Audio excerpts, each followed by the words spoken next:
Welcome to our video. আজকে আপনাদের দেখাবো মুসুরির ডালের বড়া দিয়ে কিভাবে ঝোল বানাতে হয়। প্রথমে বড়াগুলো বানানোর জন্য মুসুরির ডালটাকে 1 ঘন্টা থেকে 1.5 ঘন্টা ভিজিয়ে রেখেছিলাম।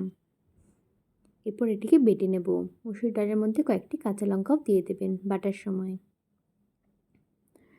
বাটা হয়ে গেছে। এরপর এর মধ্যে অ্যাড করে দেব পরিমাণ মতো নুন আর হলুদ। এরপর বড়া বানানোর জন্য সরষের তেল কড়াইয়ে দিয়ে নিয়েছি। এবার এই মিশ্রণটি বড়ার আকারে তেলের মধ্যে ছেড়ে দিতে হবে।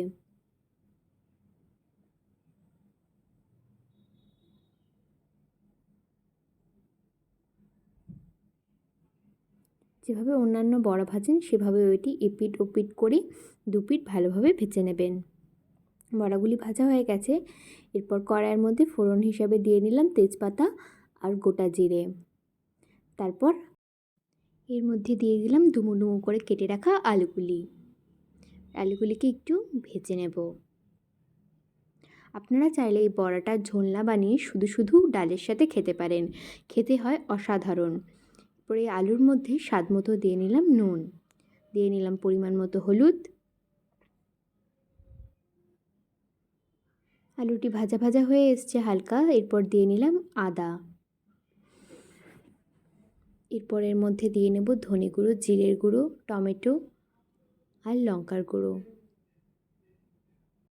সমস্ত মশলাগুলি ভালোভাবে কষিয়ে নেওয়ার পর এর মধ্যে দিয়ে নিতে হবে পরিমাণ মতো জল দিয়ে আলুটিকে সেদ্ধ হতে দিয়ে নেব। দেখুন আলুটি প্রায় সেদ্ধ হয়ে এসছে। এই অবস্থায় আগের থেকে ভেজে রাখা মসুর ডালের বড়াগুলি দিয়ে নিলাম। এবার একটু ফুটে আসলেই রেডি হয়ে যাবে মুসুরি ডালের বড়ার ঝোল। আপনারা চাইলে বড়াটা শুধু ভাতের সাথেও খেতে পারেন, অত্যন্ত সুস্বাদু লাগে।